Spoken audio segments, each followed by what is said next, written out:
where we're micromanaging everything so much, where we're not being keen on what we're actually doing, but we're just declaring progress. Hello, astrology enthusiast. I'm Megan. Welcome to Moon Signs and Storylines. So here we are on a very special full moon in Virgo because it is also a lunar eclipse. When we have a lunar eclipse, it means that the sun and the moon are really close to that nodal axis, and it's a way for us to feel the path of the future and then sense the path of the past to make sure that we're all on the same page and then moving forward. So this one is big. Eclipses happen every so often. We're in an eclipse season, and this one's going to take place during the Pisces-Virgo axis. When we have a Virgo moon, we're really into the routine of life, the health benefits, and that's what's being exposed right now. So we're exposing whether our routines in life are in suit with almost like our compassion, in suit with our spirituality, in suit with our creativity. So we're making sure that we're not micromanaging so much that we have an artistic outlet, so to speak. We're not putting so much focus in the small details that we don't trust the bigger picture. Do you see that you're micromanaging too much? Do you see that you're not trusting flow? Do you see that you're controlling things way too much and then you're not trusting trust? Or that you're editing over and over again and you're not allowing for like audience feedback or for life feedback in a sense. So this is what is exposing the full moon, so much light onto the moon and onto the emotions of how much of service and how much micromanagement and how much detail orientated are we putting into life. And if we're putting so much, are we forgetting our spirituality, our compassion, and our trust within the universe and our trust within humans?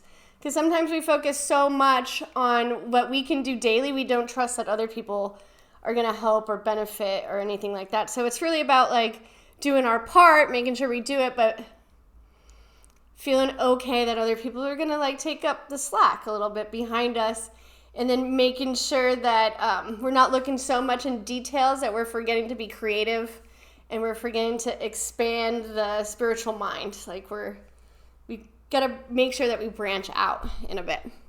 So that's the character of this full moon in Virgo. Now let's just look at the chart and its aspects.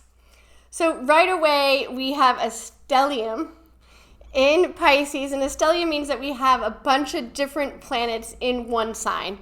Right now in Pisces, we have Mars, we have the nodal axis, we have Sun, and we have Mercury in retrograde, and then we even have Venus at 26 degrees in Pisces. So a lot of compassion, a lot of creativity, a lot of, we might feel sleepy, but we might need to be really in tune with our dreams at this time, but making sure that our intuition is being heard and being respected for real. The leading planet, because it's also in Pisces. So Virgo's leading planet is Mercury. With every chart, we like to start with the leading planet. The leading planet gives us the easiest flow to understand this energy the best and the way to handle it the best too. Mercury is also in Pisces along with that stellium, and at this point it's in retrograde. Very early on, I want to say it went into retrograde February 25th, and the full moon is on the 3rd, so we're in the middle of it. We're in the middle of assessing our emotions, of assessing our compassion, of really like looking out into the world, because this is a Virgo full moon, and observing whether our compassion is within the details of what's really going on. So let's get to Venus is also in the stellium and in Pisces. Venus is exalted there. Venus in Pisces is at home. It is values and compassion. It's spiritual currency and it's emotional value. So we're giving values to this new system because Pluto is in Aquarius, so we're giving values to the current and to the future. We're hoping to place values onto that where we find compassion and then structure and then action. And this is especially because Venus is in later degrees Pisces and it is moving towards Saturn and Neptune in Aries. So we go to compassion first, then we structure, and then we put into action. So with this Venus in Pisces, compassion is at the heart of it. So we're really looking internally for like the deepest question for Pisces ever is, what do you love enough to sacrifice for?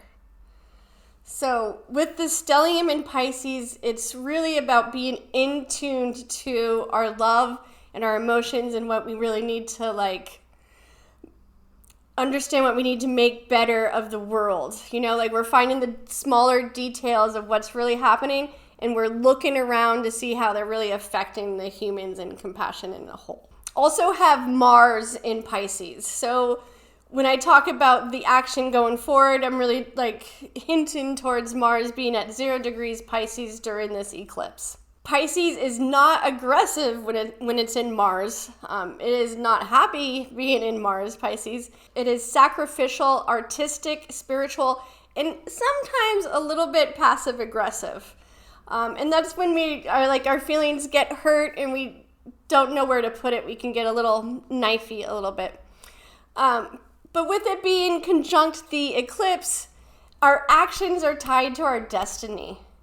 And our impulse, emotions, and reactions are leading us to what our curiosity is and what we need to like really put the energy in to dig deep and to know what's going on without instant judgment too.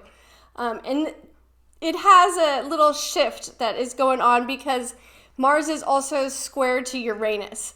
So Uranus is the planet of ideas, of progress, of innovation, and it is square to Mars in Pisces.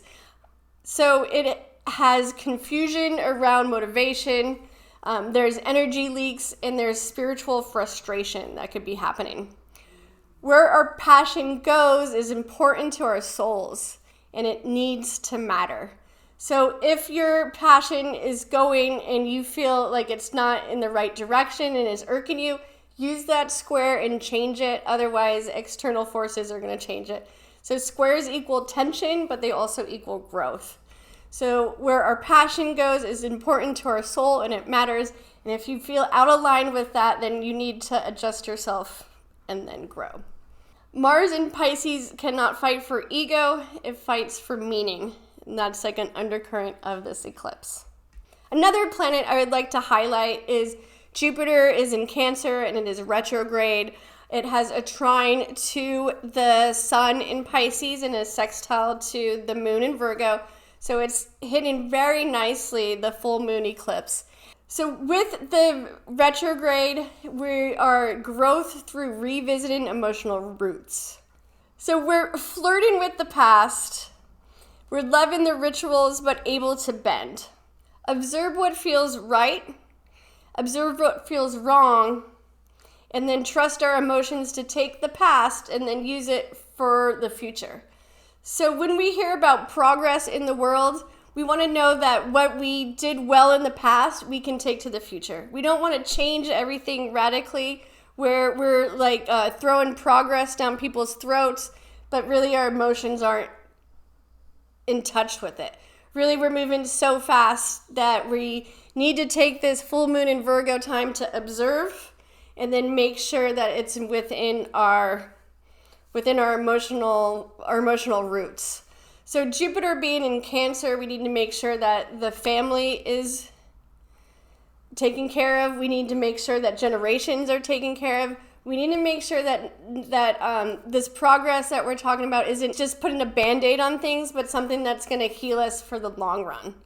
And I feel like this full moon in Virgo with our keen observation skills being like exposed and highlighted, and then all this water Pisces and this Jupiter in Cancer retrograde, our heart and our emotions are really going to guide us to whether we're really progressing or whether we're just like moving so fast forward that we're leaving people behind.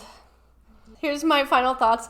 I think that this full moon in Virgo is really here for us to observe, pay attention, and then really feel from the heart. If we're micromanaging so much that we're not looking at what our system is that we have created to see if it's really compassionate, if it's really caring, if it's really nourishing, and we're just doing things because that's progress and that's the protocol, we gotta take a moment to step, because this full moon in Virgo is gonna expose whether we really are compassionate or if we're just doing things because of policy. This character in the plot twist is really about compassion. It's about understanding if you're putting too much detail in stuff. And it's about health, it's about spirituality, and it's about making sure that you feel comfortable with the way things are going in the future. So assess yourself, observe, look internal, because things are gonna get exposed. So happy full moon in Virgo. Happy lunar eclipse, and thank you for joining us. Please like and subscribe and hit the little bell for notifications, and do leave a comment, especially if you can think of other ways that this full moon in Virgo lunar eclipse will affect people, and if you find a reference for it too. Thank you, audience. We appreciate you. So it's kind of an awkward moon signs and storylines for the eclipse in Virgo. But we're here to experience the awkward.